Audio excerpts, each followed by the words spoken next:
닮아가는 삶 시리즈 두 번째, 예수님의 섬김을 본받아서라는 제목으로 하나님의 말씀을 전하겠습니다. 사랑하는 우리 인천 신광의 모든 성도 여러분, 특별히 성전에 나오셔서 신령과 진리로 예배드리시는 우리 성도 여러분들과 몸이 불편하시거나 여러 가지 이유로 인하여 현장에 나오지 못하시고 영상으로 예배드리는 성도 여러분들에게도 하나님의 크신 은혜와 사랑과 권능과 축복이 날마다 넘쳐날 수 있기를 주님의 이름으로 축원을 드립니다. 몇 년 전에 세상을 떠난 애플 컴퓨터를 창업한 스티브 잡스에 관한 이야기를 여러분에 소개합니다. 여러분이 보면 화면에 그 인물이 나온 세계적인 부의 상징 인물이고요. 56세에 이제 인생을 마감했는데, 특별히 애플 컴퓨터를 공동으로 창업 후 초기에 매우 이제 경제적으로 어려웠다는 것이죠. 그래서 성장이 제자리에 걸음하자 효율적인 마케팅 전략을 짜기 위하여 고민하던 중에 어느 날 당시 펩시콜라의 CEO 존 스컬이라는 사람에 대한 이야기를 듣고 그를 우리 회사로 영입을 하면 우리도 이제 반전하여 역전하는 부를 누릴 수 있겠다 생각을 하게 됐고, 그를 만나 이제 이야기를 합니다. 많은 돈을 주겠다, 더 많은 걸 보장해 주겠다 약속해 봤지만, 이제 그럼에도 불구하고 스컬리는 38세에 펩시콜라의 사장이었기 때문에 더 이상 많은 부나 어떤 자리를 이제 그는 탐하지 않았다는 것이죠. 그럼에도 불구하고 이 스티브 잡스가 계속해서 중단하지 않고 관심을 갖고 노력하는 중에 44세 때에, 이 스컬리가 44세 되었을 때에 이제 스티브 잡스는요 마지막 승부수를 던졌는데, 이 말이 참 그에게 감동이 되어 도전을 받게 됐는데, 여러분에게 그 말을 소개합니다. 당신은 설탕물이나 팔면서 여생을 허비하시겠습니까? 아니면 세상을 바꾸는 일에 자신을 던지겠습니까? 그래요.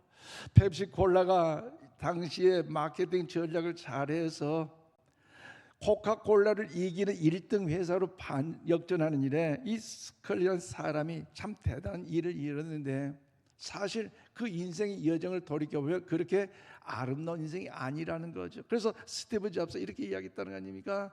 도대체 어떻게 사는 것이 의미가 있겠는가? 이 말에 감동이 되어 이 스컬리라는 사람이 이제 스티브 잡스와 합류해서 애플 컴퓨터를 발전시키는데 최선을 다해 더 발전을 이루었다는 일화죠.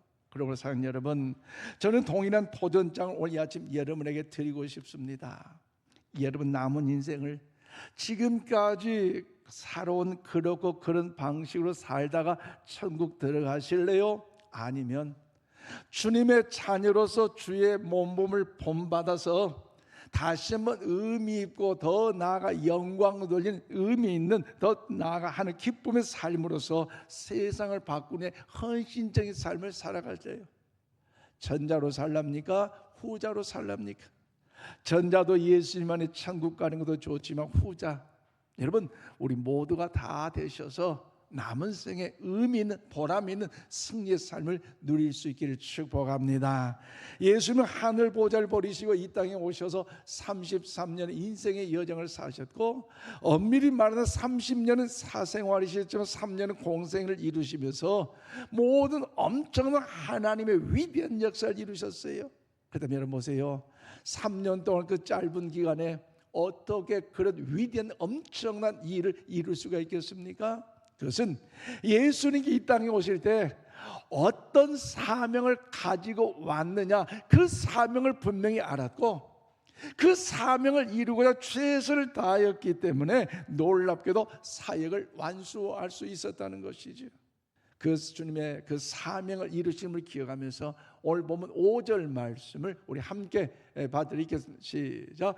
이에 대하에 물을 떠서 제자들의 발을 씻으시고 그 두르신 수건으로 닦기를 시작하여. 아멘. 그렇습니다.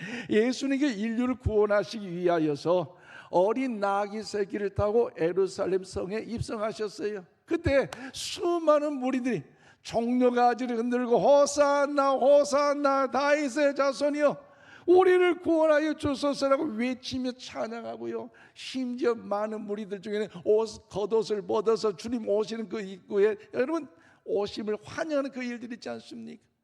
주님이 우리의 죄를 위하여 살리시고 입성하신 그 예루살렘 그 입성을 통해서 목요일 밤에 이 고난 주간에 최후의 만찬을 하시기 전이었어요. 주님께서 손수 대야에다 물을 떠오시고 수건을 허리에 동이시고 제자 한 사람 한 사람 물로 씻어주시면서 수건을 닦아주셨다. 무슨 말입니까? 바로 마지막 식사 자리를 통하여 그 사명의 모습인 섬김의 자리를 만드셨다는 사실이 오늘 본문의 내용의 말씀입니다. 그렇다면 사랑하는 여러분, 예수님의 제자의 발을 씻긴 이유는요, 과연 왜 그랬을까요? 그리고 사순절 두 번째 주일을 맞이하면서 우리는 예수님을 닮아가는 그리스도로 살아가기 위해서는요, 우리가 무엇을 주님으로부터 본받아야 될까요? 인생 한 번 왔다 한 번 갈지라도 오늘 주신 그 주의 말씀을 기억하면서 보다 의미 있는 보람찬 인생의 삶의 남은 여정이 되기를 주의 이름으로 축원을 드립니다. 자, 저는 오늘 4절 5절 말씀 보니까 예수님은 우리에게 섬김의 모범을 보여주셨습니다. 그래요, 예수님이 이 땅에 오신 목적이 섬김을 받으러 오신 것이 아니라 도리어 섬기는 자가 되고 많은 자들 구원의 은혜를 베푸시기 위해서 오셨는데, 그 섬김의 극치가 바로 뭔가 십자가의 구원으로 이루어진 것으로서 예수님은 우리에게 섬김의 모범을 친히 보여주신 줄로 믿습니다. 오늘 보면 4절 5절입니다. 저녁 잡수던 자리에서 일어나 겉옷을 벗고 수건을 가져다 허리에 두르시고 이에 대야에 물을 떠서 제자의 발을 씻으시고 그 두르신 수건으로 닦기를 시작하였더라. 그래요, 예수님은 친히 대야에 물을 가져오셔서 제자들 한 사람 한 사람 한 사람 발을 닦아주시는 주님의 그 모범, 그 은혜의 섬김, 하나님의 은혜인 줄로 믿습니다. 즉 이 장면은 우리가 자주 접히는 이야기지만 그 안에는요, 당시 문화와 사회적 맥락에서 매우 중요한 사실을 우리 알아야 할 것입니다. 왜냐하면 팔레스타인 당시 사람들이요, 먼 여행을 떠날 때 집에 들어올 때 발은요 매우 더럽고 먼지투성으로 들어올 수밖에 없습니다. 왜 그렇습니까? 그 당시 그 땅은요, 여러분 아스콘이나 시멘트로 포장된 도로가 아니었고 황량 척박한 사막 지대였기 때문에, 또 우리가 신처럼 구두나 운동화를 신는 완전한 신이 아니라 샌들 같은 신을 신었기 때문에 모든 것이 다 먼지를 뒤덮이고 또 그로 인하여서 오염될 수밖에 없는 거 아닙니까? 그때에 당시 손님들이 올 때 가장 주인으로부터 기뻐하는 일은 뭐냐? 손님들이 올 때 그 종이, 그 하인들이 손님으로 오는 사람들 예의껏 발을 씻어주는 것이 당시의 문화였고, 그 주인의 기뻐해 드릴 수 있는 일 중에 가장 기쁜 일이라는 거지. 그런데 오늘 본문 보니까 예수님의 제자들이 이제 주님의 성만찬상을 준비한 그 자리에 들어갔는데, 어느 하나 발을 씻으려고 생각도 못하고 있는 차에 주님께서 대야에 물을 가져다가 제자 한 사람 한 사람 씻어주시고 닦아주시고 씻어주시고 닦아주시고 씻어주고 닦아주시고, 여러분 친히 섬김의 모범을 보여주신 줄로 믿습니다.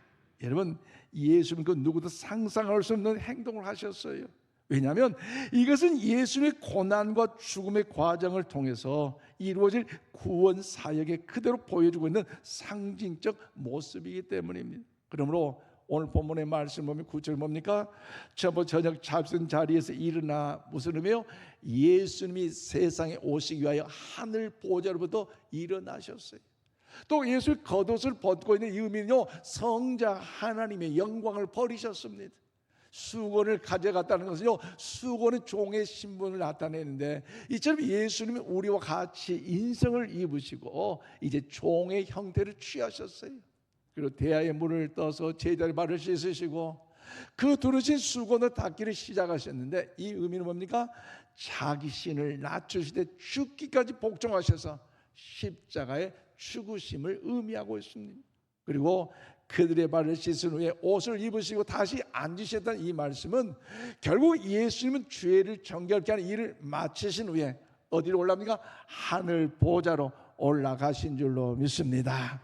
그러므로 사랑하는 여러분, 우리 모두 예수님이 행하신 섬김의 본을 정확하게 파악할 수 있기를 바랍니다. 우리 예수님 제자들의 발을 친히 씻어주심으로 섬김의 본을 보여주신 줄로 믿습니다.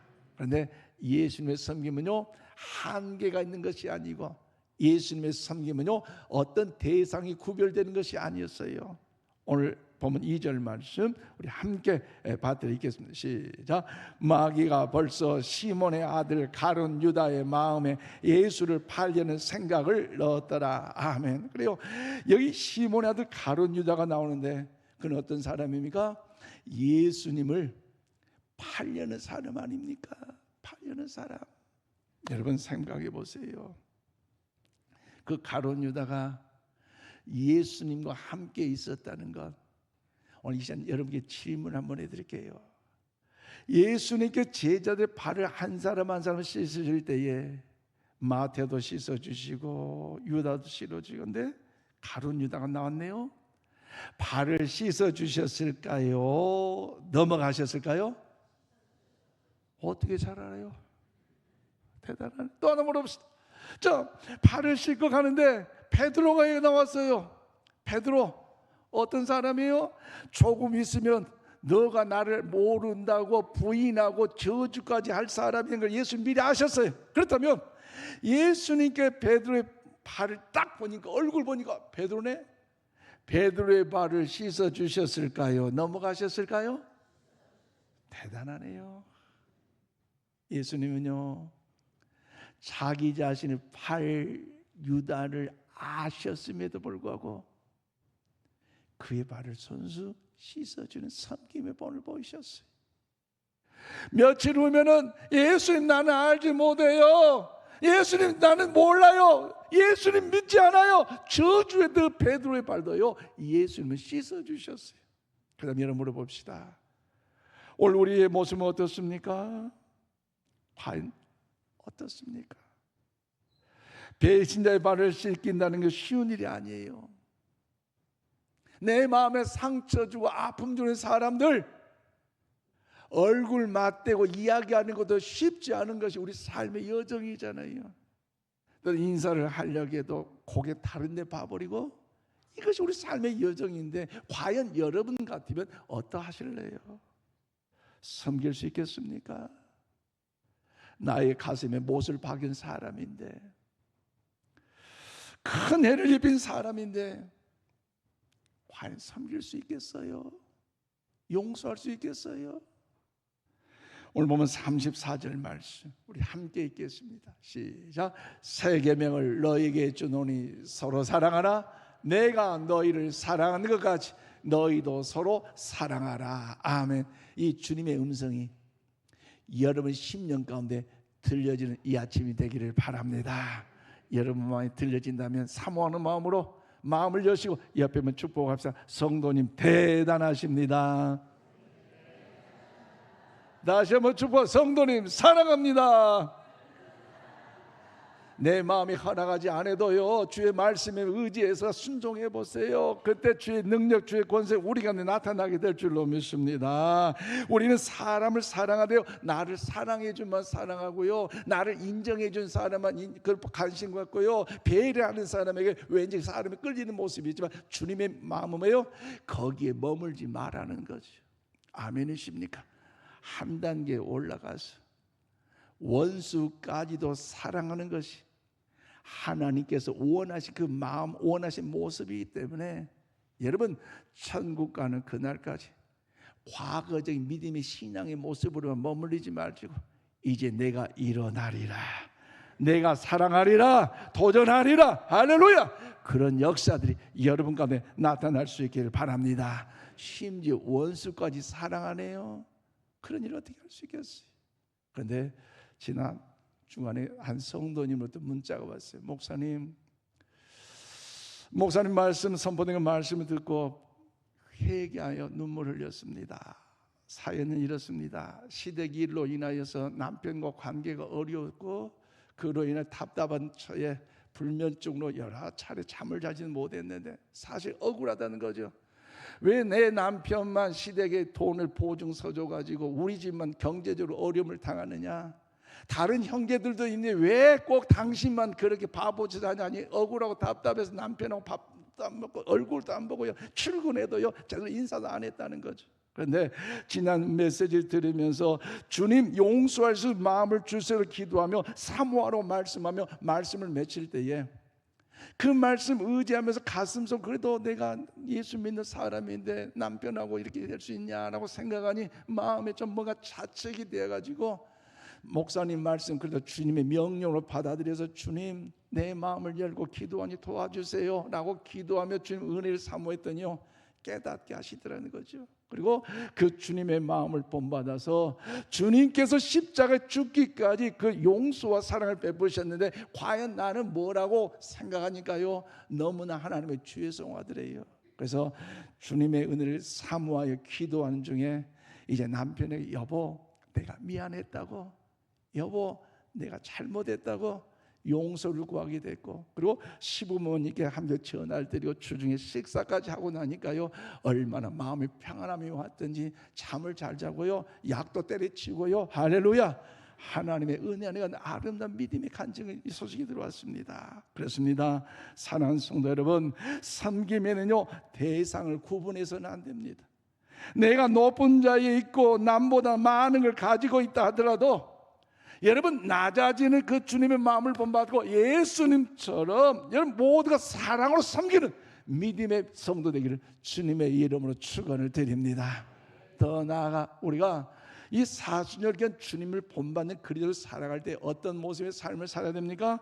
두 번째로 14절 15절 말씀 기억했는데 뭐예요? 예수님이 우리가 섬기도록 행함을 명령하시던 사실 우리는 기억해야 돼요. 그래요 예수님은 단지 제자들에게 발을 씻어주며 섬김의 힘을 보여주신 것으로 그치지 않고 그 섬김의 의미가 더욱더 더 깊어지게 하려고 그 섬김의 의미를 통하여 하나님의 나라의 은혜가 있기를 소망하는 그 마음을 갖기 위하여 우리에게 섬기도록 행함을 명령하셨다는 것입니다. 오늘 보면 14절로 15절 보세요. 내가 주와 또는 선생이 되어 너희 발을 씻었으니 너희도 서로 발을 씻어주는 것이 옳으니라. 내가 너희에게 행한 것 같이 너희도 행하게 하려 하여 본을 보여노라. 아멘. 그래 여러분 예수님은요 반드시 해야 할 사명을 말씀하실 때는요 특별하게 쓰는 용어가 있어요. 모습이 있어요. 액션이 있어요. 그것이 뭔지 아세요? 해보라는 부탁이 아니에요. 이렇게 할래? 권면도 아니에요. 주님은요 강하게 명령하셨어요. 너희는 온 천하 만민에게 다가가 복음을 증거하라. 예루살렘의 유대와 사마리아 땅 전도를 할 때도 명령하셨고요 기도할 때도 항상 기뻐하고 쉬지 말고 기도하라 명령하셨어요. 섬김을 통해서도요 주님은요 섬겨볼래요? 부탁이 아니에요. 명령하셨어요. 즉 예수님이 나의 주인이시라면 그분이 나의 삶의 사령관이나 우리는요 그분의 명령이 마땅히 순종해야 할 줄로 믿습니다. 쉽게 말해서 예수님께 제자의 발을 씻기신 일에 모범을 보여준 것처럼 너희도 서로 발을 씻어주고 오르니 너희도 그렇게 섬겨서 행동하라. 이 말씀이 여기에 담겨져 있는 거 아니겠습니까? 그러므로 사랑하는 여러분, 너희도 서로 발을 씻어주는 자가 되라. 이 섬김의 명령은요 해도 되고 안 해도 되는 것이 아닙니다. 반드시 오늘 하나님의 우리가 해야 할 명령인 줄로 믿으시길 바랍니다. 순종해야 하는 명령인 줄로 믿으시길 바랍니다. 아멘이십니까? 하기 싫으니까 안 한다? 이것은 주님의 충성된 하나님의 제자들의 모습이 아닙니다. 지금 제자들은 서로 눈치 보며 아무도 발을 씻어주지 않습니다. 그래서 예수님이 일어나 본을 보이셨다는 거죠. 그러면 너희도 이렇게 행동하라는 것입니다. 또한 예수님은 만왕의 왕으로 이 땅에 오셨어요. 우리를 살려주시고 오셨어요. 그런데 만왕의 왕, 세상의 왕은 어떻습니까?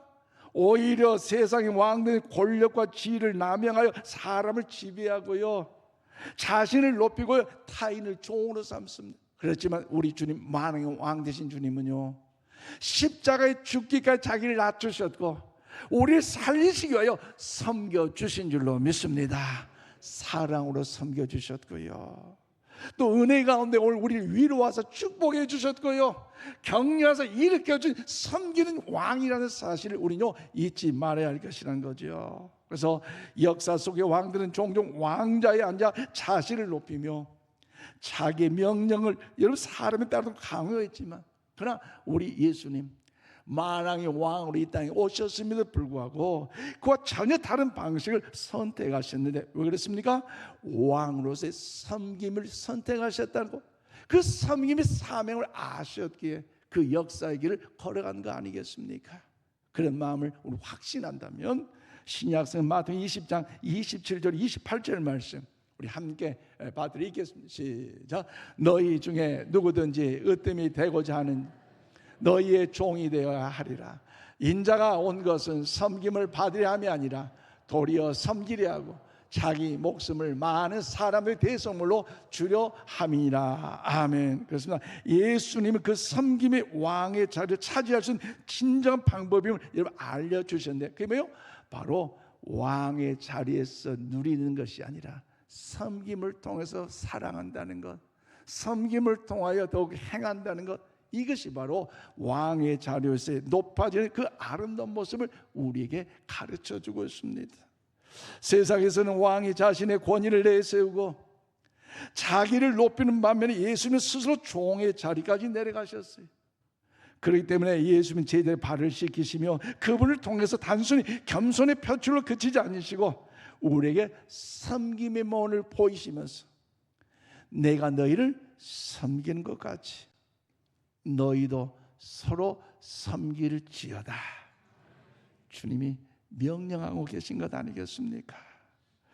즉 예수님은 제자의 발을 씻을 수 있는 능력이 있다면, 제자의 발을 씻을 능력이 있다면 그 능력을 가지고 타인을 섬기고 그 능력을 가지고 이제 자신을 낮추는데 사용해야 되는 중요한 교훈이 오늘 발 씻은 이 섬김을 통하여 우리에게 주님은요 요구하고 계셔요. 또 예수님의 발을 씻은 것은 단순히 겸손의 상징만이 아닙니다. 당시 발을 씻을 수 있는 가장 낮고 비천한 하인이나 종이 해야 되는데 주님은요 그렇지 않았어요. 오히려 주님이 제자의 발을 씻는 것, 절대로 그렇게 할 수 없는 일임에도 불구하고 했다는 것, 왜입니까? 그것은 우리가 섬김의 삶을 살아야 할 것을 우리에게 알려주시고 명령하신 그 의미가 여기에 담겨져 있다는 거죠. 여러분, 그러므로 인해 우리 삶 가운데 섬김의 삶이 나타날 수 있기를 바랍니다. 그렇다면 사랑하는 여러분, 우리 예수님 전 섬김의 삶을 살아가고 계십니까? 가정에서, 직장에서, 자치단체, 구역, 교회 모임에서 얼마나 섬깁니까? 정말로 주님의 마음으로 섬기기를 원한다면 언제든지 검지로 춤추지 마시고 엄지척으로 할렐루야 섬기시길 바래요. 그래서 오늘 예배를 마치고 식당 가서도 맛있습니다, 최고입니다. 또 주차 안내하시는 우리 집사님, 장로님도 최고입니다. 이 섬김, 아름다운 섬김 아닙니까? 그런 마음을 당해서 옆에 축복하세요. 성도님을 최고입니다. 이 칭찬도요 섬김이에요. 저희 가정에 퇴근할 때 세수를 하고 발을 씻는데요, 저희 아내 갑자기 발을 탁 내밀어요. 어떡하게요? 샤워에서 정결한 마음 주시옵소서. 오 주님, 정직한 마음 새롭게 하소서 하면서요 아내 발을 씻으니까요, 야, 그동안 못난 남편 만나고 얼마나 고생했냐 생각한 이 발이요 참 그리 사랑스럽게 보이고요, 참아주고 이해하고 기도하고 용서하고 함께 살아준 게 감사해가지고요 얼마나 고맙더니 발이 잘 씻어지더라고요. 그런데 어느 날 갑자기 아내가 씻고 있다가 내 발 탁 내밀었어요. 어떻게 할까요? 아내도 발을 씻어주대요. 그때 입이 찬양, 정결한 마음 주시옵소서 오 주님. 야, 얼마나 은혜가 된지요. 싸울래야 싸울 수가 없고요. 지금까지 사랑하며 살잖아요. 여러분, 남편을 사랑한다는 것, 아내를 사랑한다는 것 섬김 아니겠습니까? 자녀를 사랑하고 부모를 사랑한다는 섬김 아니겠습니까? 예수는 다른 사람을 위한 섬김을 통해 하나님 나라를 확장하는 삶을 살고 있는가? 오늘 우리 자신을 돌이켜 보면서 우리 모두가 그 섬김의 삶을 살아가야 할 줄로 믿습니다. 그러므로 여러분, 이제 서울 온누리교회를 개척하시고 담임하셨던 고 하용조 목사님 사진을 보면 참 한국 세계로 쓰임받은 목사님이셨는데요. 그분의 일화를 말씀드리며 오늘 말씀을 맺겠습니다. 이 하 목사님이 1974년도에 서울에서 연예인교회를 개척하시고 부흥하셨는데, 그중에 여러분 잘 아셨던 여러분 프라이보이 곽규석, 코미디언 구봉서 이런 분들과 함께 교회를 개척해서 교회가 부흥하는데요. 얼마나 감사했던데. 그런데요, 여러분, 연예인들이 평생 스포트라이트를 받던 사람이기 때문에 섬김의 삶은요 받아봤지만 섬김의 삶은요 전혀 없다는 거죠. 심지어 목사님께 강단에 올라가서 메시지를 증거하는 일도 어느 한 사람 강단에 물을 떠서 올려는 사람들이 없었어요. 심지어 예배드리러 가는데 교회 휴지 줍는 것, 의자 정리하는 것, 뭔가 좀 점검하는 일 한 사람도 다 가버리니까 예배 마치고 목사님과 사모님 매일매일 청소한다는 거지요. 심지어 돌아갈 때 목사님께서 도로가에서 택시를 잡아가지고 태워준다는. 왜?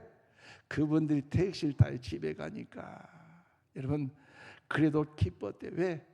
교회에서 함께 예배드리는 것이 기뻤고 하나님을 영광을 찬양하는 것이 기뻤고 행복했다는 거. 그런데 1년이 지나고 2년이 지나고 3년이 지나면 성도들은 늘어나는데요, 원치 않게 그 입술에서 나왔던 말이 뭔지 압니까? 해도 너무하다. 해도 너무하다. 왜냐하면 교회는 성도 수가 늘어나지만 성도들이 안 변하니까. 아무리 기다리고 인내했지만 아무리 가르치고 말씀을 전해도 변하지 않은 것 같으니까 해도 참 너무하다 이런 말이 나왔다는 거죠. 그래서 이것을 해결할 방법이 뭐냐라고 연구하던 중에 그래 이제 내가 도망가자 마음의 결단을 하게 됐다는 거죠. 그리고 도망가는 방법 뭐냐? 그 당시 미국에 유학을 가기 위해서 교인들 아무도 모르게 유학 수속을 준비했고 이제 서류를 통해 학교 올 것과 장학금 받을 것 다 모든 게 계획됐어요. 이게 얼마나 행복한 거 아니겠습니까? 최종적으로 이 모든 것을 준비했기 때문에 하나님의 결제, 하나님의 사인이 있어야 되냐? 왜? 목사가 하나님의 사인 없이 함부로 한 건 아니잖아요. 그래서 그 기도원에 올라가서 금식 기도하면서 하나님의 뜻에 맞춰서 지금까지 사역했으니 하나님이 역사해 주시라고 간절히 기도했는데, 여러분 질문을 드립니다. 하나님의 응답이 하 목사야 너 떠나라고 말씀했을까요? 떠나지 말고 인내하며 섬기라 말씀했을까요? 어떻게 잘하세요? 그때 기도원 가보셨어요? 그래요. 하나님 앞에 기도했더니 하나님이 주신 마음이 어떤 마음이냐? 인내하여 섬기며 더욱더 주님의 복음을 증거할 그런 마음이 주셨대요. 그랬더니 하 목사님이 더 화가 나가지고 하나님 그럴 수가 있냐고, 너무너무 하냐고, 이제 안 된다고 하나님 앞에 더욱더 애원했다는 거죠. 그러면서 하나님 그럴 수 없습니다 몸부림치니까 하나님 주신 마음이 어떠냐? 언제나 안 그랬냐? 이제 너 그랬자. 그래도 너는 행복했고 그래도 안 변한 너는 기뻤고 예배들 즐겁지 않았느냐?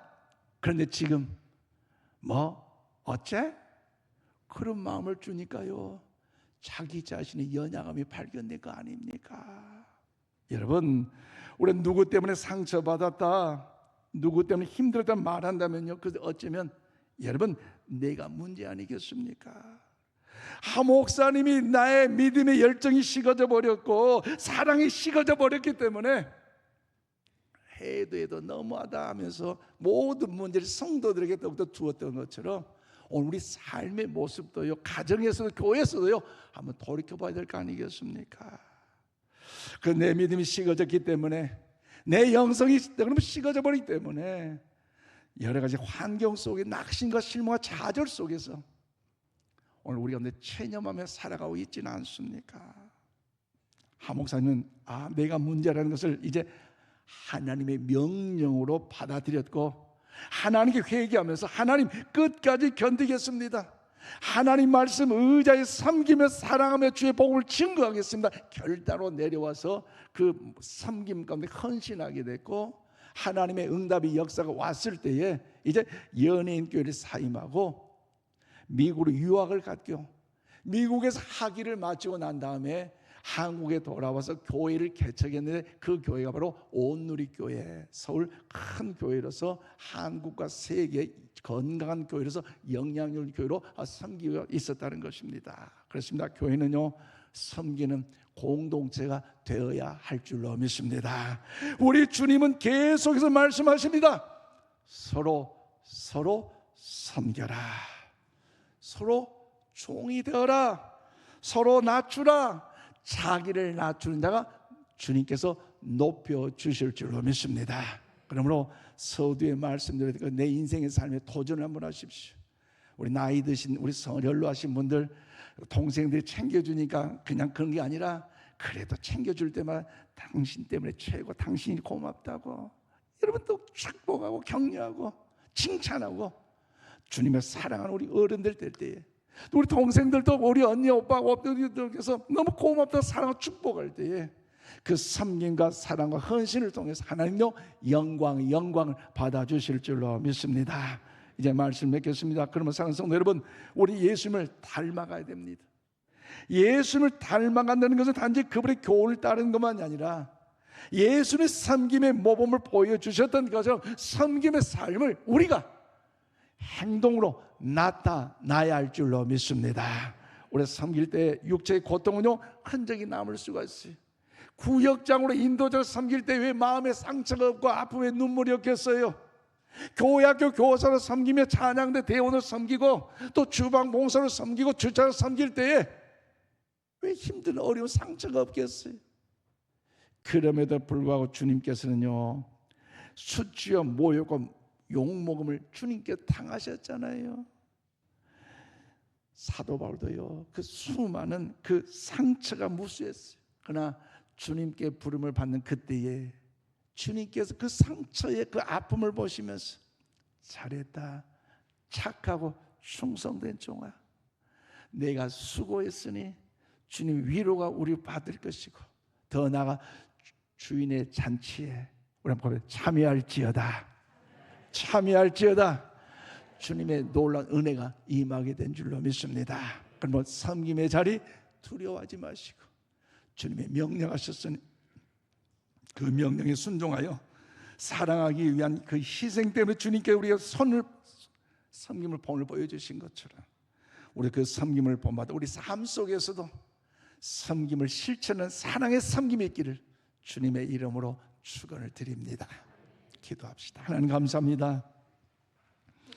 우리에게 하나님의 자녀를 삼아주심을 감사합니다. 우리 그 은혜에 감사함으로 예수님처럼 섬기는 삶을 살게 하여 주시옵소서. 가정에서 섬기는 삶을 살게 하시고 직장 일터를 통해 섬기는 삶을 살게 하시고 우리 교회를 통해서도 섬기는 삶을 살게 하여 주시옵소서. 서로의 종이 되게 하여 주시고 낮추게 하여 주시고 더욱더 주님을 더욱더 섬기기까지 성도를 섬길 때마다 하나님 영광의 은혜가 있게 도와주셔서 영원한 해가 지피는 존귀함으로 역사하여 주시옵소서. 이기적인 마음을 버리게 하시고 겸손하게 다른 사람을 섬겨 살아갈 수 있는 우리 모두가 다 되게 하여 주시옵소서. 예수님의 이름으로 기도하옵나이다. 아멘.